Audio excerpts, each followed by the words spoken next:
Good morning everyone. Shri Nandishwar विद्यालय द्वारा संचालित ऑनलाइन शिक्षण में आपका स्वागत है। अपन पढ़ रहे थे अपना 9वां अध्याय जो कि है इंश्योरेंस, जिसको अपन कहते हैं बीमा।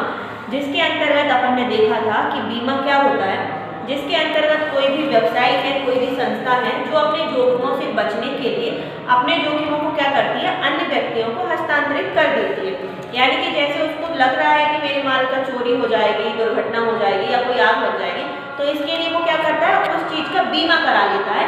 यानी कि उसके बदले में उसको प्रीमियम की राशि बीमा कंपनी को देनी पड़ती है और बाई चांस कोई दुर्घटना घटित होती है तो बीमा कंपनी से उसको वो राशि प्राप्त हो जाती है। उसको हम कहते हैं बीमा।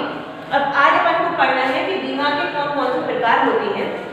तो पहले के ज़माने में क्या होता था, केवल समुद्री बीमा ही माना जाता था, क्योंकि उस जमाने में क्या होता था, जहाज के द्वारा माल आता था जाता था। अब जहाज ही इतना बड़ा है तो करोड़ों का होता है, अब उसमें जो माल जा रहा है उसकी वैल्यू भी बहुत है। साथ ही साथ जो समुद्र में अपन भाड़ा देते हैं सामुद्रिक बीमा, सामुद्रिक आयात निर्यात के अंतर्गत, वो भी बहुत ज़्यादा हो जाता है, तो उसी चीज़ का भाड़ा मतलब बीमा किया जाता था। लेकिन आज के समय में क्या हो गया है, हम हर चीज़ का बीमा करा सकते हैं। तो यहाँ पर अपन देखेंगे जीवन बीमा पॉलिसी होती है, जो आपने सुना होगा, जिंदगी के बाद भी, जिंदगी के साथ भी। तो उस तरीके से यहाँ पर अपन देखेंगे स्वास्थ्य बीमा, अग्नि बीमा, सामुद्रिक बीमा और सामान्य बीमा। सामान्य बीमा में तो मोटर का, चोरी होने का बीमा, दुर्घटना का, इस तरीके से देखते हैं। तो सबसे पहला होता है जीवन बीमा। क्या होता है, तो इसके अंतर्गत क्या होता है, कोई भी व्यक्ति अपनी लाइफ इंश्योरेंस पॉलिसी लेता है सबसे पहले, तो उसके बदले में क्या करना पड़ता है, उसको एक प्रीमियम की राशि बीमा कंपनी वालों को देनी पड़ती है। अब बीमा कंपनी वाले क्या करते हैं, अगर कोई वो वैसे तो अवधि पूरी हो गई है और मान लीजिए किसी दुर्घटना में उसकी मृत्यु नहीं होती है, तो केवल एक ऐसी ही जीवन बीमा पॉलिसी है जिसके अंतर्गत अवधि पूरी हो जाने पर भी जो व्यक्ति ने बीमा की पॉलिसी कराई है उसको वो राशि मिल जाती है। मान लीजिए मैंने अपनी जीवन बीमा पॉलिसी कराई है 5 लाख रुपए की, प्रीमियम की राशि भी भर दी, अवधि भी पूरी वो हो गई है, तो वो बीमा कंपनी वाले मुझको वो राशि दे देंगे। अब अपन ये पॉलिसी क्यों कराते हैं कि बाई चांस परिवार में कोई एक ही व्यक्ति कमाने वाला है, दुर्घटनावश उसकी मृत्यु हो जाती है या कुछ भी हो जाता है, तो उसके परिवार के सदस्यों को कुछ ना कुछ राशि तो मिल जाए ताकि वो अपनी आर्थिक सहायता पूरी कर सके। तो जीवन बीमा पॉलिसी के अंतर्गत यानी कि अवधि पूरी हो जाने पर भी राशि मिल जाती है, साथ ही साथ किसी दुर्घटना में अगर मृत्यु हो जाती है तो हमें जीवन बीमा पॉलिसी से राशि प्राप्त हो जाती है बीमा कंपनी से। अब अपन यहाँ पर देखते हैं इसके लाभ क्या होते हैं। तो सबसे पहले सुरक्षा।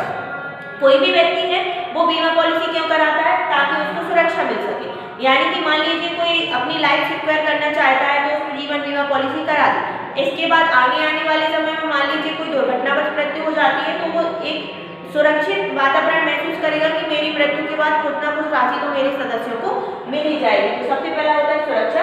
दूसरी चीज होती है बचत।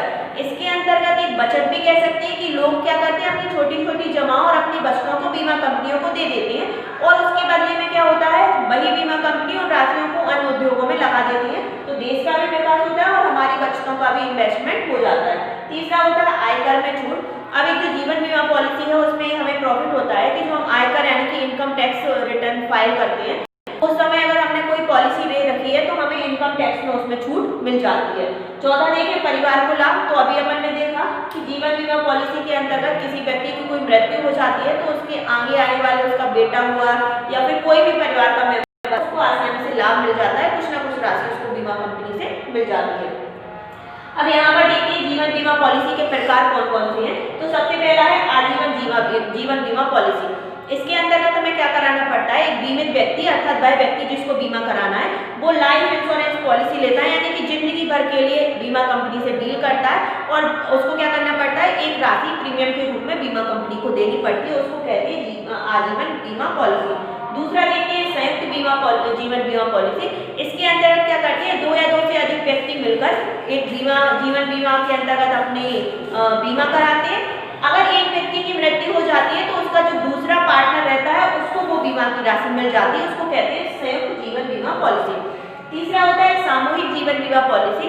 ये जो पॉलिसी होती है वह मुख्यतः कोई भी फर्म हुई, साझेदारी फर्म हुई या कोई संस्था हुई तो वो अपने सभी सदस्यों की मिलकर जीवन बीमा पॉलिसी करा देते हैं, ताकि अगर कोई दुर्घटना पर संस्था में उनकी मृत्यु हो जाती है या कोई दुर्घटना घटित हो जाती है तो उनके परिवार के सदस्यों को वो राशि मिल सके। अब चौथा होता है वार्षिक जीवन बीमा पॉलिसी। इसके अंदर मासिक रूप पर, अर्धवार्षिक रूप पर या वार्षिक रूप पर राशि जो होती है वो हमें बीमा कंपनी वालों को प्रीमियम के रूप में जमा करनी पड़ती है। इस प्रकार हुआ ये अपना जीवन बीमा पॉलिसी। अब यहाँ पर देखते हैं स्वास्थ्य बीमा। इसके अंतर्गत कोई व्यक्ति जो क्या करता है, स्वास्थ्य बीमा कराता है, यानी कि आगे आने वाले समय में कोई बीमारी हुई, कोई दुर्घटना हुई जिसके अंतर्गत उसकी मृत्यु हो सकती है या वो बीमार हो सकता है, उससे बचने के लिए वो अपना स्वास्थ्य बीमा करा लेता है, उसको हम कहते हैं स्वास्थ्य बीमा। इसके अंतर्गत लेकिन एक बात होती है कि जो बीमा कंपनी वाले होते हैं उनकी एक शर्तें होती है कि आपको पर्टिकुलर ये वाला ही बीमारी होनी चाहिए, जिससे अपन कैंसर बोल सकते हैं, डायबिटीज बोल सकते हैं या हार्ट अटैक, यानी कि उनके वो रूल्स में रहता है। उसके बाद आप अगर मान लीजिए इस हॉस्पिटल में ही इलाज कराएंगे तभी हम आपको पेमेंट करेंगे, आपकी जो प्रीमियम की राशि है उसका भुगतान करेंगे, तो उसको कहते हैं हम स्वास्थ्य बीमा। तीसरा है अग्नि बीमा। इसका मतलब ये होता है कि अपना कोई प्रॉपर्टी है, अपना कोई स्टॉक रखा हुआ है जो अग्नि के कारण, यानी कोई विस्फोट हो जाता है या फिर बिजली गिर जाती है या कुछ भी हो जाता है, तो जिसके कारण से क्या हो जाता है, हमारे माल में आग लग जाती है, तो उससे बचने के लिए हम क्या करते हैं, बीमा कराते हैं। तो हमें प्रीमियम की राशि इसमें भी क्या करनी पड़ती है, बीमा कंपनियों को पेमेंट करनी पड़ती है, और उसके बदले में अगर मान लीजिए दुर्घटना में हमारा माल नष्ट हो जाता है तो हमें बीमा कंपनी से एक निश्चित राशि मिल जाती है। अब यहाँ पर देखते हैं हमारा सामुद्रिक बीमा। सामुद्रिक बीमा से मतलब होता है जिसके अंतर्गत जब हमारा माल समुद्र के रास्ते एक स्थान से दूसरे स्थान पर जाता है, यानी कि एक देश से दूसरे देश में जाता है, तो वह माल किसी भी प्रकार से नष्ट ना हो पाए, उससे बचने के लिए हम क्या कराते हैं, बीमा कराते हैं, उसको कहते हैं हम सामुद्रिक बीमा।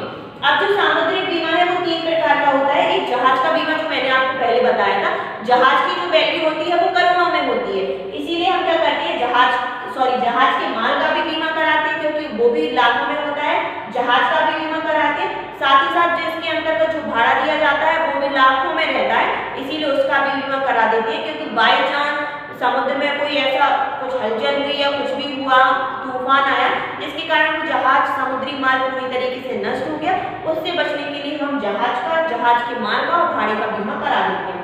लास्ट अपन देखते हैं सामान्य बीमा, जिसके अंतर्गत आता है मोटर बीमा। सबसे पहले मोटर के अंतर्गत हमारी 2 व्हीलर आ सकती है, 4 व्हीलर आ सकती है, 6 व्हीलर, यानी जितने तक अपन चाहे बीमा करा सकते हैं। ऐसा अपन क्यों कराते हैं, क्योंकि आगे आने वाले समय में अगर मान लीजिए एक्सीडेंट हो जाता है, हमारी गाड़ी पूरी तरीके से नष्ट हो जाती है, तो एटलीस्ट एक निश्चित राशि जो है वो हमें बीमा कंपनी से मिल सके, इसीलिए मोटर का बीमा कराया जाता है। चोरी का बीमा मतलब है कि मान लीजिए आपको लग रहा है कि मेरी प्रॉपर्टी चोरी हो सकती है, या फिर उसमें आप वाहन भी ले सकते हैं, प्रॉपर्टी भी ले सकते हैं, ज्वेलरी भी, कुछ भी चीज ले सकते हैं, तो चोरी का बीमा इसलिए करा सकते हैं क्योंकि अगर बाई चांस चोरी होती है तो एक निश्चित राशि बीमा कंपनी से हम प्राप्त कर सकते हैं। व्यक्तिगत दुर्घटना बीमा का मतलब है आप कहीं जा रहे हैं तो आपने अपना खुद का बीमा करा रखा है, अब आप गए, दुर्घटना में आपका एक हाथ टूट गया, पैर टूट गया, या फिर आप खुद ही निपट गए, तो उससे बचने के लिए हम व्यक्तिगत दुर्घटना बीमा कराते हैं। साख बीमा का मतलब ये होता है जैसे कि आपने किसी को उधार माल बेच दिया, अब उधार माल बेचा तो हो सकता है आपको वो उधार ही बेचे गए माल जो पैसा है वो मिले भी या ना मिले, इसके लिए हम क्या कर सकते हैं, वो पैसा डूब ना जाए, इसीलिए उसका बीमा करा लेते हैं, ताकि पैसों की अमाउंट बहुत ज़्यादा होगी और वो डूब गया तो बीमा कंपनी से हम उसका कंपनसेट ले सकते हैं। इस प्रकार ये हुए हमारे बीमा के प्रकार, और अपन ने इसके पहले वीडियो में पढ़ा था कि